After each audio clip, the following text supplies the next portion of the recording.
الله من الشيطان الرجيم. بسم الله الرحمن الرحيم. الحمد لله رب العالمين. إياك نعبد وإياك نستعين. اهدنا الصراط المستقيم صراط الذين الحمد لله والصلاة والسلام على رسول الله وعلى آله وصحبه ومن والاه. رب اشرح لي صدري ويسر لي أمري واحلل عقدة من لساني يفقهوا قولي. رب يسر ولا تؤثر يا كريم. رب زدنا علما وارزقنا فهما. اللهم افتح بيننا وبين قومنا بالحق وأنت خير الفاتحين. ولا حول ولا قوة إلا بالله العلي العظيم. أما بعد. Alhamdulillah, tamunya marilah sama-sama kita memanjatkan setinggi-tinggi rasa syukur kepada Allah Subhanahu wa taala. Dengan izinnya serta taufik dan hidayah daripada Allah, Allah masih lagi mengurniakan kesempatan kepada kita pada malam ini untuk sama-sama kita berada dalam majlis ilmu. Mudah-mudahan saya dan tuan-tuan diberikan taufik dan hidayah oleh Allah Subhanahu wa taala. Sebagai muhasabah kepada kita bersama, setelah kita selesai menunaikan ibadah ataupun melaksanakan kewajipan di dalam bulan Ramadan, ada baiknya pada malam ini kita memerhatikan beberapa tanda yang disebut oleh para ulama sebagai tanda-tanda amalan diterima di sisi Allah Subhanahu wa taala. Kerana pentingnya kita memastikan bukan hanya semata-mata kita beramal, tetapi yang lebih penting adalah amalan itu diterima oleh Allah. Dan perkara ataupun peristiwa yang berlaku di antara dua orang anak Nabi Adam yang dirakam oleh Allah Ta'ala dalam surah Al-Ma'idah ayat 27 menunjukkan kepada kita bahawa di sana ada tanda-tanda amalan itu diterima oleh Allah Subhanahu wa Ta'ala. Berdasarkan ayat surah Al-Ma'idah ayat 27, Allah Ta'ala sebut, وَاتْلُ عَلَيْهِمْ نَبَأَ ابْنَيْ آدَمَ بِالْحَقِّ إِذْ قَرَّبَا قُرْبَانًا فَتُقُبِّلَ مِنْ أَحَدِهِمَا وَلَمْ يُتَقَبَّلْ مِنَ الْآخَرِ قَالَ لَأَقْتُلَنَّكَ قَالَ إِنَّمَا يَتَقَبَّلُ اللَّهُ مِنَ الْمُتَّقِينَ. Kisah dua orang anak Nabi Adam yang kedua-duanya diperintahkan oleh Allah untuk melaksanakan ibadah korban. Lalu Allah menerima korban yang satu dan Allah tak terima korban yang satu lagi. Korban dengan kibas Allah terima, korban dengan dengan gandum Allah tak terima. Lalu yang tak diterima korban ini kata apa? Dia kata kepada saudara dia, aku akan bunuh kau. Sebab aku punya ibadah korban tak diterima, aku akan bunuh kau. Maka dijawab oleh Habil tadi, yang korbannya diterima, dengan jawapan qala innama yataqabbalullah minal muttaqin. Hanya Allah menerima korban ataupun ibadah apabila ibadah itu dikerjakan dengan muttaqin, dengan jiwa takwa, dengan ketakwaan kepada Allah Subhanahu wa taala. Jadi penanda aras kepada amalan itu untuk diterima adalah amalan itu mesti dikerjakan dengan ketakwaan kepada Allah. Jika tidak, amalan itu ditolak. Nah, ini mafhum daripada kisah atau peristiwa yang berlaku di antara dua orang anak Nabi Adam yang memberikan suatu petunjuk kepada kita dan juga garis panduan yang diletakkan oleh para ulama di antara tanda dan syarat amalan itu nak diterima di sisi Allah. Amalan itu mesti dikerjakan dengan ketakwaan. Bila kita sebut takwa, takwa ni dia ada dua. Satu zahir, satu lagi batin. Yang zahirnya mesti menepati sunnah, mesti menepati syariat. Ini takwa. Dan yang kedua, takwa dari sudut batin adalah keikhlasan. Jadi dua ni kena jalan seiring. Bila beribadat, ikhlas dan menepati sunnah atau syariat mesti berjalan seiringan, barulah ibadah itu diterima oleh Allah Subhanahu wa taala. Sebab itu kita tak boleh nak menisbahkan amalan apabila dia tak cukup salah satu daripada syarat itu. Dia berbuat sesuatu yang berlawanan dengan sunnah Nabi, dengan syariat Islam, tapi dia kata dia buat dalam keadaan ikhlas. Itu tak betul lah tu. Saya ni walaupun seksi kata dia, tapi ikhlas. Itu tak betul. Sebab syarat dia mesti dua-dua, menepati syariat ataupun sunnah, dan ikhlas kerana Allah. Ataupun mungkin ada orang yang menepati syariat, menepati sunnah, tapi tidak pula dibuat dengan ikhlas, maka itu juga tidak diterima ibadatnya di sisi Allah. Wal'ayazubillah. Sebab itulah pentingnya amalan ini diterima oleh Allah. Sebab itu di antara sunnah yang diajar oleh Nabi kepada kita, ucapan sunnah yang diajar oleh Nabi kepada kita di pagi Aidul Fitri itu, yang orang kita selalu sebut selamat Hari Raya lah. Kalau Negeri Sembilan dia sebut Raya ya, itu dia. Makna Raya tu minta maaf lah tu. Dan pun samalah Raya lah, kata dia. Dia faham sebut Raya tu Raya lah. Jadi ucapan yang disebut, yang diajar oleh Nabi pagi Aidul Fitri itu adalah taqabbalallahu minna wa minkum. Mudah-mudahan Allah menerima amalan kami, kita semua, dan Allah menerima amalan kamu. Itu ucapan sunnahnya. Taqabbalallahu minna wa minkum. Itu antara ucapan sunnah di pagi Idul Fitri itu. Kalau kita nak sebut sekarang pun tak apa, tak jadi masalah. Cuma Idul Fitri ni satu hari. Idul Fitri ni satu hari. Hari Raya sebulan, tak apa. Ini bid'ah orang Melayu. Bid'ah orang Melayu, Raya sebulan. Ini bid'ah orang Melayu lah. Tapi tak apalah, dia bukan bid'ah dalalah lah, tuan. Kalau orang tanya, buat jemputan jamuan Hari Raya 2 Zulkaidah, bukan Syawal lagi dah, Zulkaidah. Dia telefon tanya, Ustaz, boleh kau buat jamuan Raya? Ini dah 2 Zulkaidah ni, kata dia. Saya kata Raya tak ada masalah, tapi kalau Idul Fitri, itulah sehari itulah. Kalau nak buat jamuan Hari Raya ni hari-hari pun bantailah, tak apa. Yang tak bolehnya tiap-tiap hari bantai buat semayang Raya. Itu tak boleh. Boleh Syawal, 8 boleh Syawal, datanglah masjid pagi ni, kenapa? Ada semayang Raya. Itu bid'ah lah tu. Itu tak betul lah. Jamuan tak ada apa hal lah, tuan-tuan. Orang Melayu ni dia gemar berjamu makan. Ada sebab pun dia jamu, tak ada sebab pun kadang-kadang dia jamu juga. Kadang-kadang nak jamu punya pasal cari sebab. Itu hebat orang Melayu ni bila bab makan. Satu-satunya bangsa saya agak dalam dunia ni yang bila bertanya khabar dengan soalan makan. Orang Melayu. Dia punya tanya khabar tu dengan dah makan. Itu dia punya soalan tanya khabar tu. Sebab penanduk arasnya bila dah makan tu sihat lah tu. Itulah agak itulah kan. Sebab istilah Raya ni istilah orang Melayu, tak ada apa hal. Raya ni maknanya besar kan. Hari Raya maknanya hari besar. Kan bila kita sebut benda yang bernisbah kepada Raya ni kan semua besar. Jalan Raya, Lebuh Raya, Pilihan Raya, kan boleh lagi. Hantu Raya, itu besar belakang tu. Raya-raya kan. Ni nisbah Raya ni semua besar-besar. Baik. Itu di antara mukaddimah lah untuk kita tengok betapa persoalan berkaitan dengan makbulnya amalan ini menjadi sesuatu perkara yang sangat penting dalam kita beramal.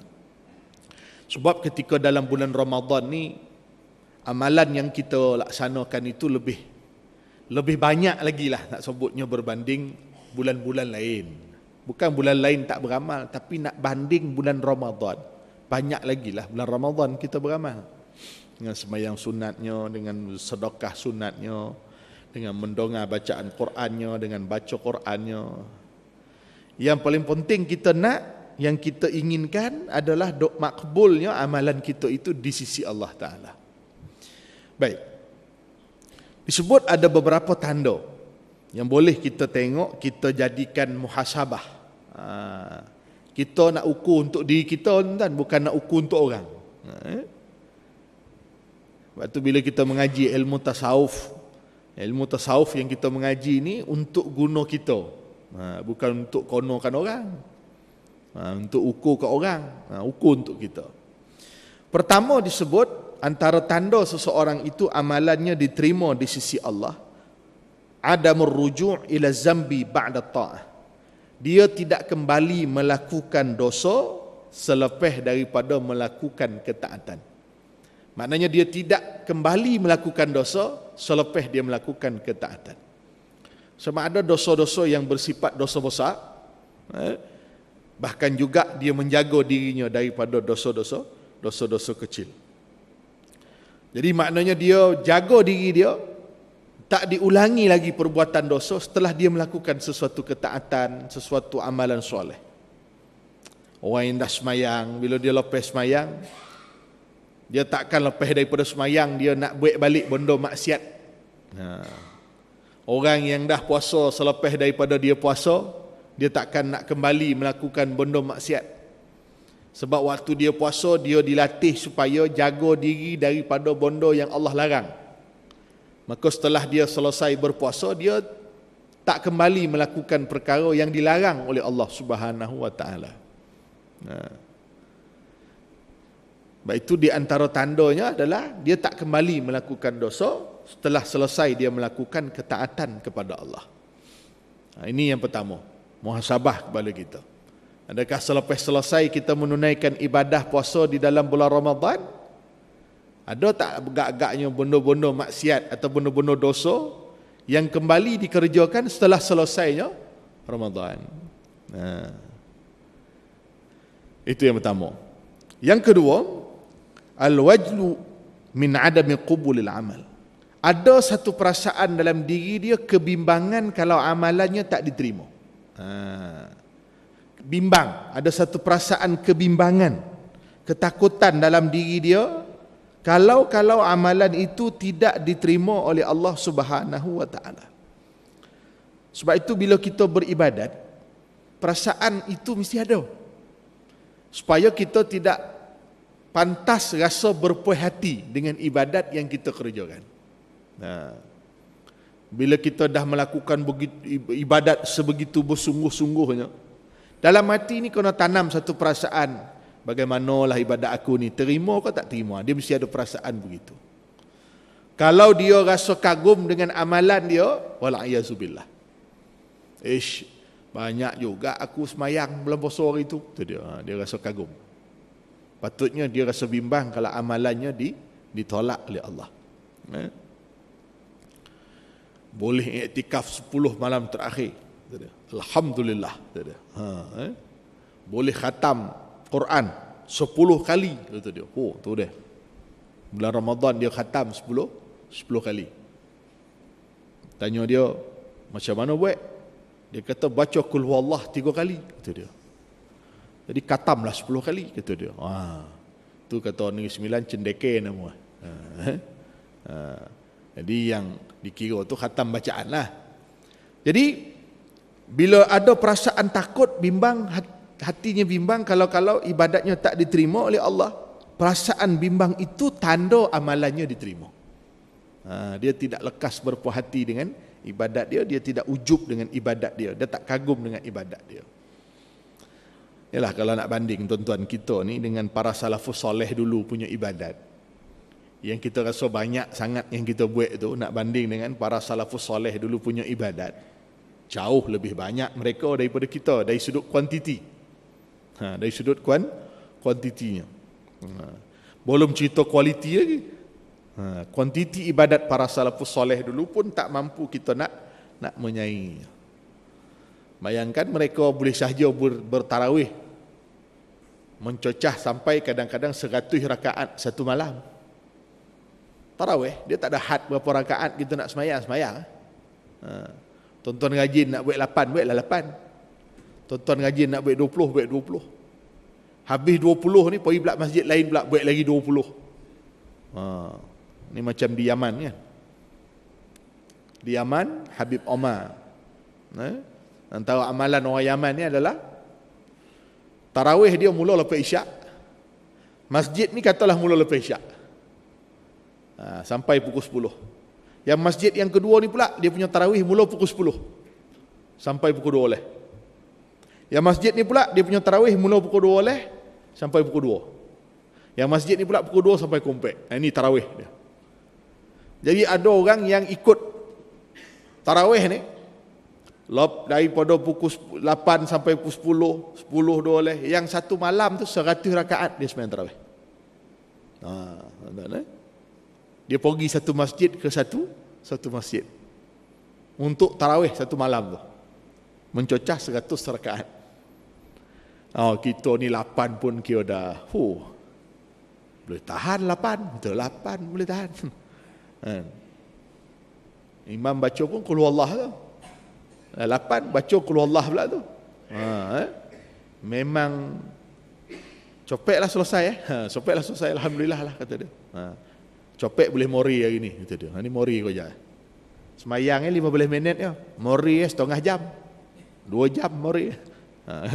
Tak apalah. Jadi kena ada rasa kebimbangan kalau ibadat kita tak diterima oleh Allah Subhanahu Wa Taala.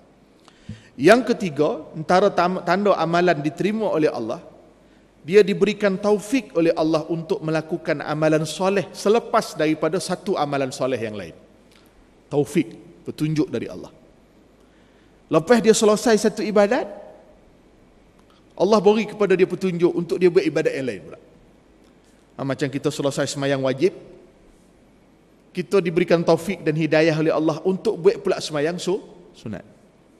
Kita dah berzakat, kita diberikan taufik dan hidayah oleh Allah untuk bersedekah pula. Ini tanda amalan diterima. Dia tak rasa yang wajib diselesai, dah wajib, dah buat tu okey lah tu, kata dia. Orang lain langsung tak buat-buat, kata dia. Dia kira ke orang. Seumpama kita puasa juga.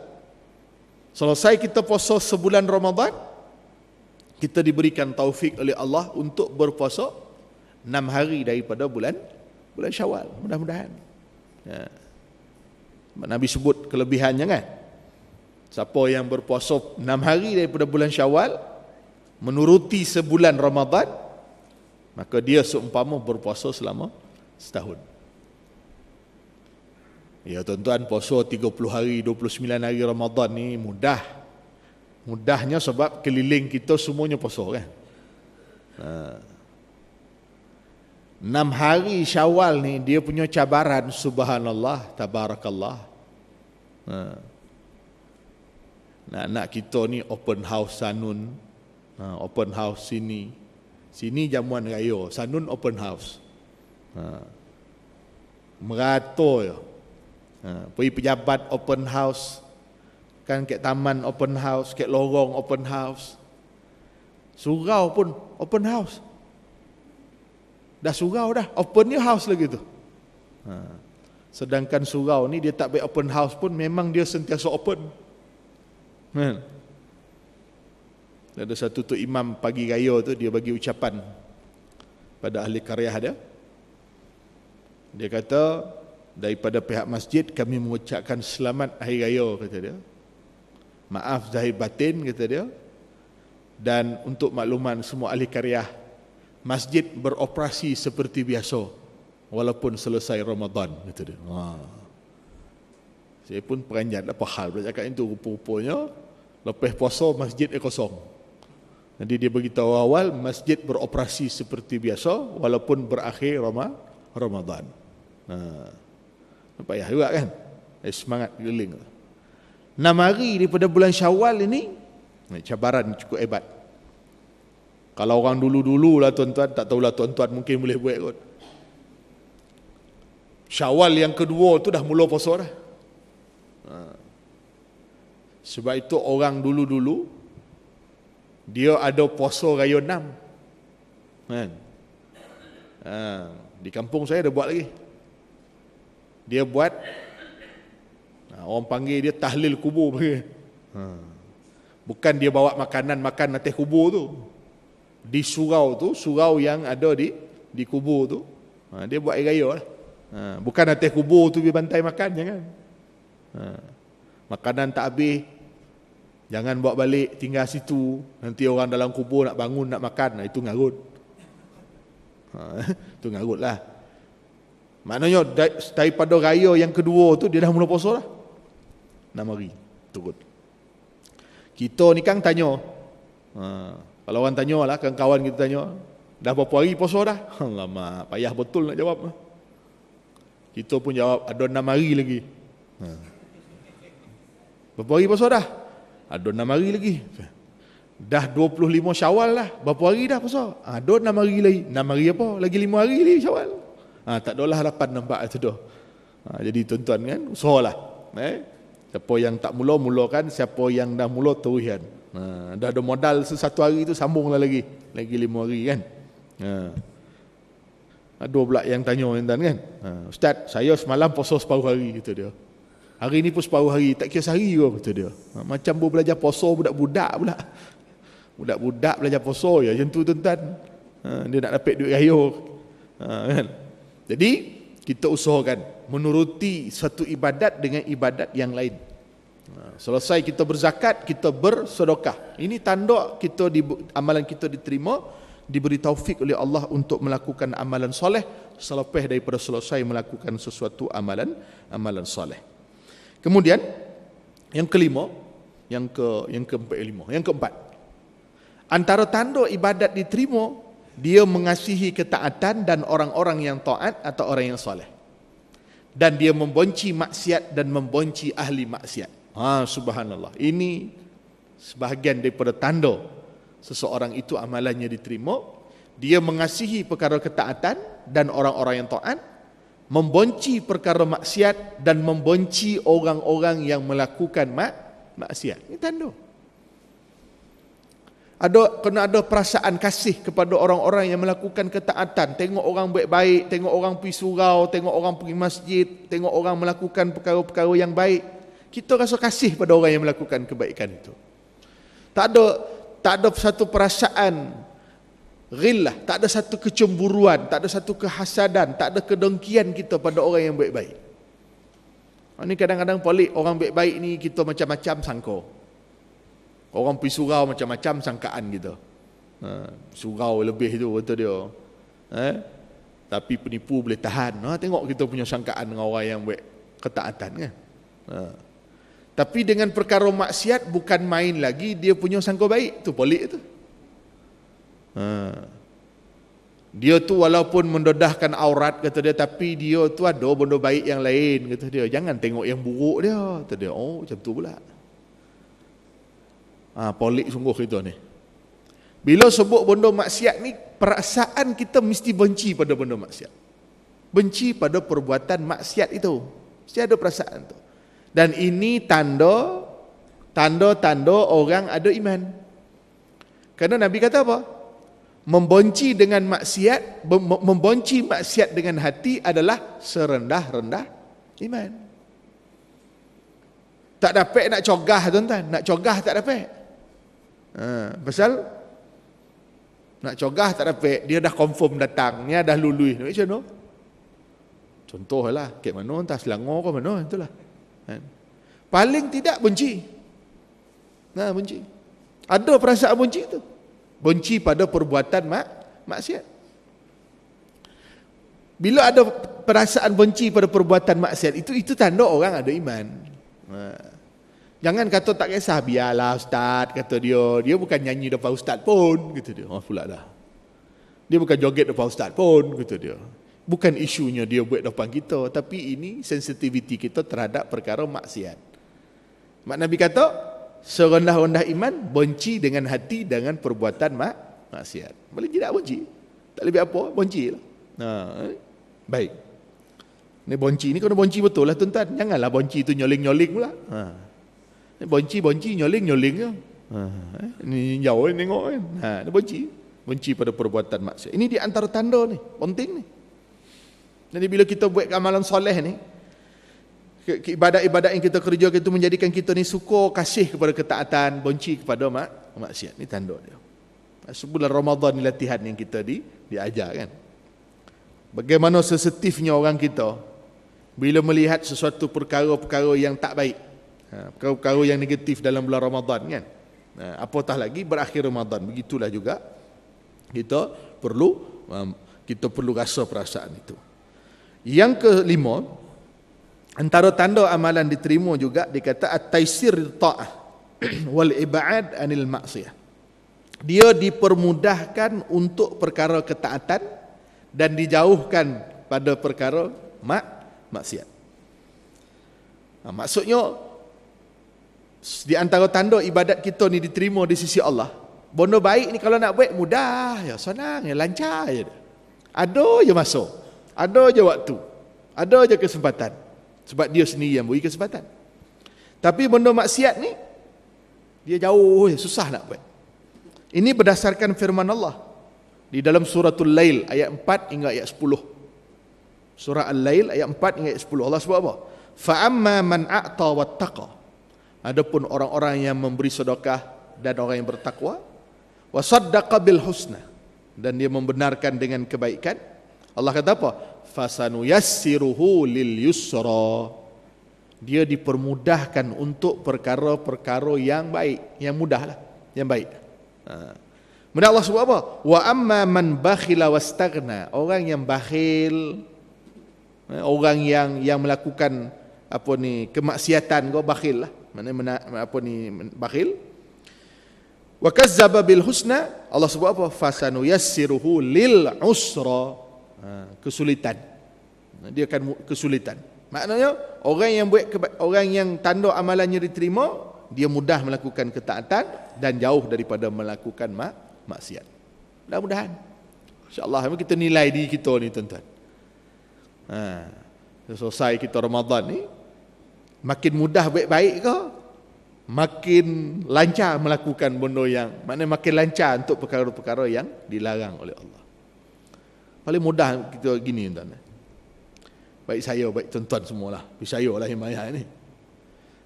Antara perkara yang Allah beri kita satu kelebihan waktu bulan Ramadan adalah kita menantikan dua waktu yang sangat penting.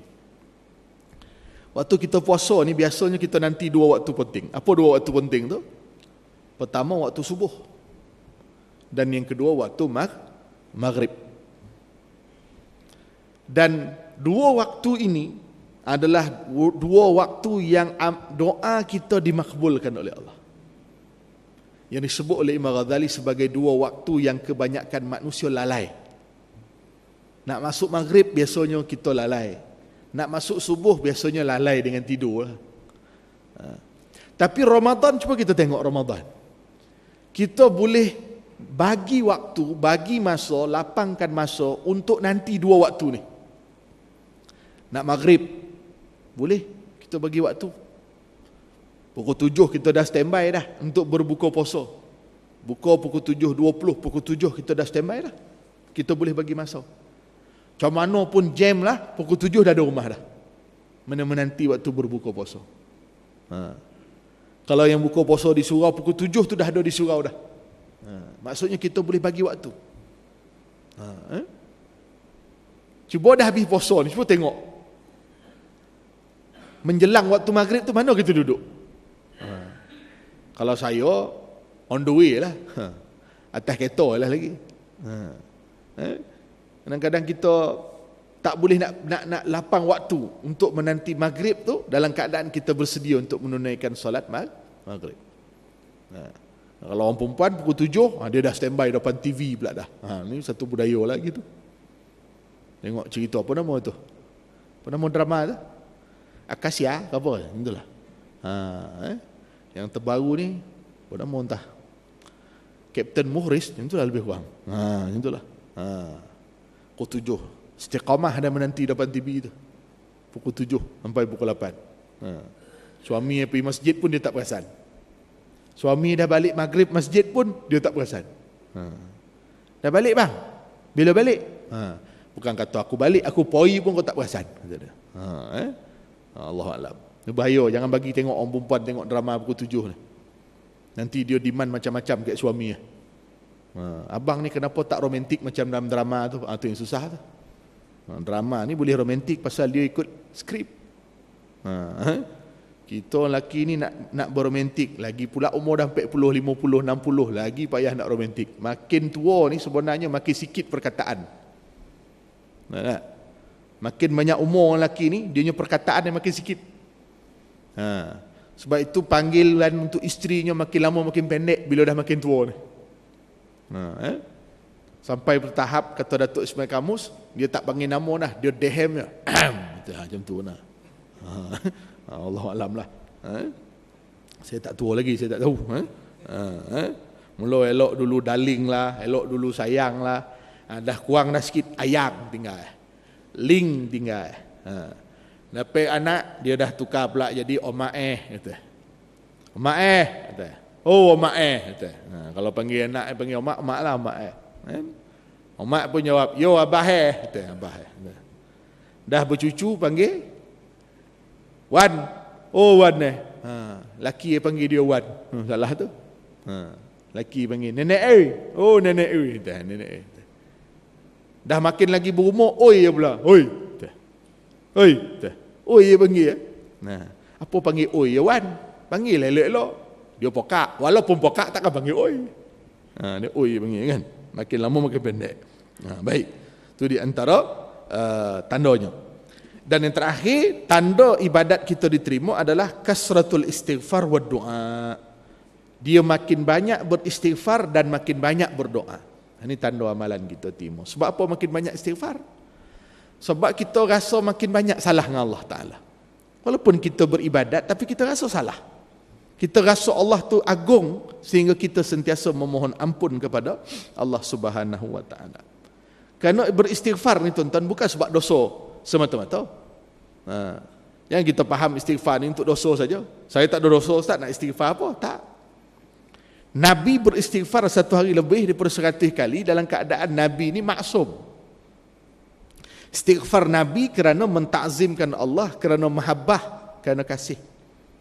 Orang yang sayang ni kan selalu minta maaf. Sikit-sikit minta maaf. Sikit-sikit minta maaf. Dia sayang kan.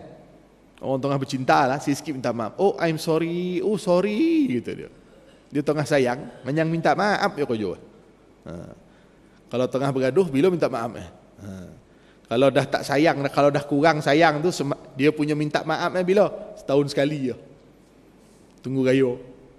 Itu pun waktu minta maaf pun bergaduh itu.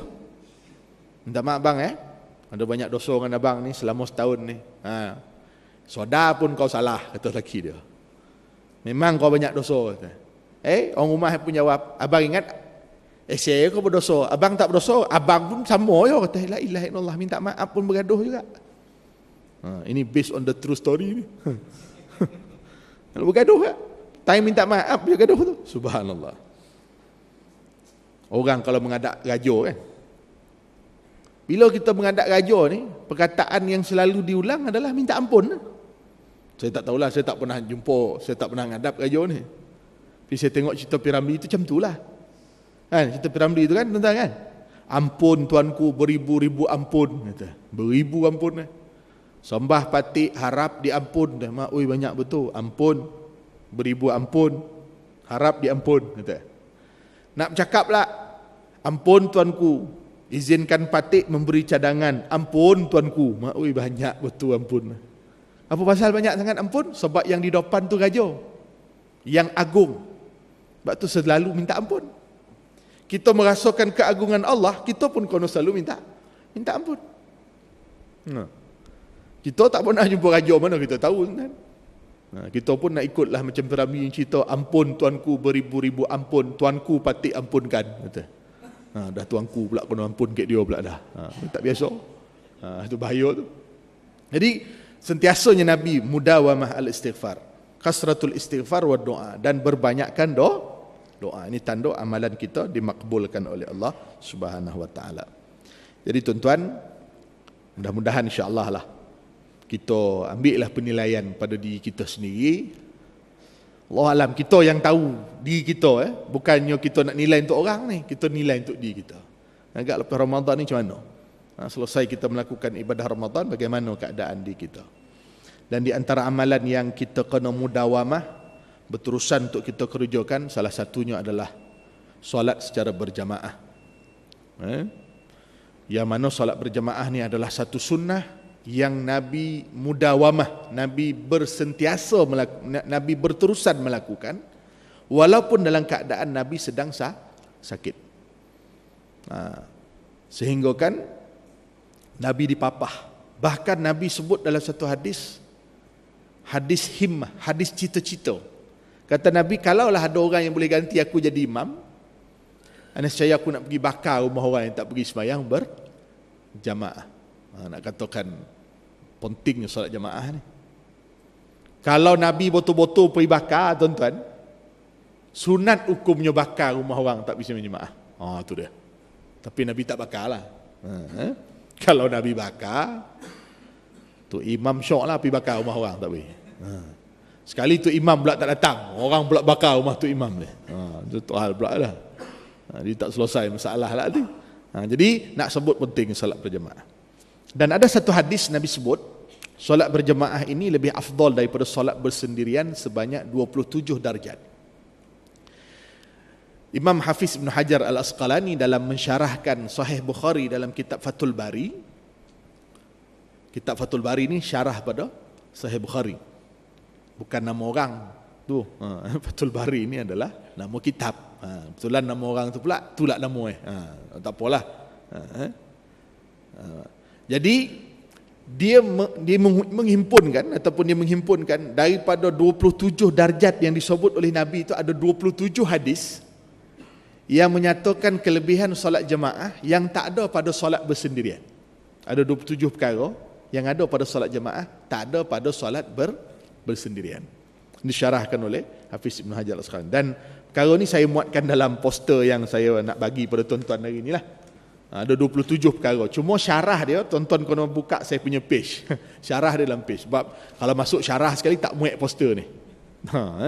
Jadi saya dah masukkan dia punya syarah tu dalam page saya, dalam FB saya, Ustaz Nur Azman Muhammad. Ada syarah pada 27 lah, tapi belum sampai 27 lagi kot. Jadi hadis yang berkaitan dengan 27 perkara yang ada dalam solat jamaah, yang tak ada dalam solat bersendirian. Antaranya mengucap amin bersama imam, mendongak dan memberi perhatian bacaan imam. Ini ada fadilat dia. Disebut dalam hadis Nabi SAW. Selamat daripada terlupa. Ini kelebihan solat berjemaah. Berapa rakaat? Dia tak terlupa waktu sembahyang jemaah ni, dia tak terlupa. Cuma mungkin takbir semayang semayang hari raya Aidil Fitri tu, mungkin tu imam ada yang terlupa. Itu tak apalah. Tu imam bagi taklimat sebelum semayang raya, insya-Allah semayang raya kita ni ada 7 kali takbir rakaat pertama, 5 kali takbir rakaat kedua, tu dia. Jadi tuan-tuan kalau keliru ikut jelah saya, kata dia. Tengah-tengah semayang tu imam pula keliru. Tak takbir pula dia, tiba-tiba baca Fatihah. Kalau tu imam tarikh baca Fatihah, tuan-tuan tak payahlah tunggu dah. Tarikhlah dia. Tak payahlah dia takbir dah. Ini makmum belakang tunggu, subhanallah, kata geram dia. Tadi bagi taklimat yo tadi dia terlupa, kata kan. Jadi ini kelebihan solat berjemaah yang disebut dalam hadis ada 27 perkara, 27 darjat, 27 kali ganda, yang mudah-mudahan insya-Allah dia menjadi satu inspirasi, semangat. Saya dalam rangka program untuk untuk remaja-remaja lah, untuk galakkan remaja-remaja pergi sembahyang berjemaah di masjid. Sebab tu saya buat poster macam ni lah, antaranya. Sebab antara kebimbangan saya dan juga kita semua adalah bila kita pusing belakang tengok jemaah, tak ada budak-budak remaja ni. Yang ni kita kena bimbang, tuan-tuan. Pusing belakang, sebaya kita je. Rakan sebaya je. Yang ni 70, yang ni 68, yang ni 78, yang ni 89. Pusing belakang yang 9 boleh tak ada, 20 tak ada, 6 boleh tak ada, 7 boleh tak ada. Saya rasa bimbang. Saya rasa kita kena risau. Ada separuh masjid kadang-kadang, bukan di Selangor lah. Tah negeri mana tak tahulah. Budak-budak remaja datang ni dia marah. Kau ni datang masjid nak makan lah ni, kata dia. La ilaha illallah. Padahal tak ada makan pun. Dia yang sibuk ni pergi masjid nak makan lah ni, kata dia. Padahal tak ada makan pun. Langsung balik budak tu. Jadi ini antara perkara-perkara yang kadang-kadang menjauhkan lah. Dan saya juga sebenarnya dalam satu rangka untuk membesarkan lagi dewan kuliah saya di Imtiaz tu, di Imtiaz Tarbiyah Center, untuk menampung lebih kurang dalam satu program 200 ke 300 orang peserta. Sekarang ni saya buat program, saya pergi sewa dewan sana, pergi sewa dewan sini, guna masjid yang kadang-kadang ada birokrasi yang macam-macam. Jadi betulan dewan sebelah saya tu dia bagi untuk digunakan, maka saya nak pecahkan dewan tu untuk extend boleh 300 peserta sekali masuk. Jadi saya tak perlu fikir nak pergi tempat lain lagi lah. Jadi ada kos sedikit yang diperlukan. Jadi kalau tuan-tuan ada hajat nak menyumbang untuk membantu saya untuk buat dewan tu, Negeri Sembilan ni kita tak sebebas tuan-tuan di Selangor ni boleh pakai masjid surau ni. Jadi ada kadang-kadang penceramah yang tak boleh lepas masuk surau masjid, saya bawa ke tempat saya tu lah. Itu di antara idea kenapa kita buat buat dewan ni lah tujuannya. Termasuk baru ni Al-Fadhil Ustaz Abdullah Khairi. Ustaz Abdullah Khairi seminggu sebelum ceramah dia dibatalkan ceramah dia. Tak dibenarkan untuk berceramah di surau. Jadi saya telefon pihak penganjur, saya kata kenapa batal? Dia kata tak dibenarkan. Sebab apa tak benarkan? Tak boleh. Sebab apa tak boleh? Tak dibenarkan, kata dia. Jadi saya kata nak dapat Ustaz Abdullah Khairi dah lah susah, saya kata. Nak dapat dah lah susah, saya kata. Tiba-tiba kita dapat, kita cancel. Habis Ustaz pergi mana? Gitu. Ustaz bila dah cancel, Ustaz pergi tempat lain, kata dia. Allah, saya kata satu kerugian lah. Jadi saya fikir ni antara kaedah platform-platform yang saya nak gunakan lah. Ini mana ustaz-ustaz itu yang tak boleh kuliah tu, itu antara tempat yang saya fikir lah. Sebab tu saya usahakan untuk bina, untuk buat bangunan ni, untuk buat dewan ni supaya kita boleh manfaatnya dipanjang insya-Allah. Jadi itulah sekadarnya. Mohon maaf banyak-banyak tuan-tuan, andai ada salah silap. Yang baik datang daripada Allah Subhanahu Wa Taala, kurang lemah pada diri saya sendiri. Tuan-tuan boleh ambil nanti di belakang. Jangan berebut, tak apa. Banyak ni. Kalau tak cukup nanti saya boleh hantar lagi, tak ada masalah. Wallahu alam. Qul qali hadza wa astaghfirallahal azim li wa lakum. Sesama itu tutup dengan tasbih kafarah dan surah wal asri. Bismillahirrahmanirrahim. Wal asr. Sana fi khusyi lil ladzina amanu wa amilus salihati wa tawassaw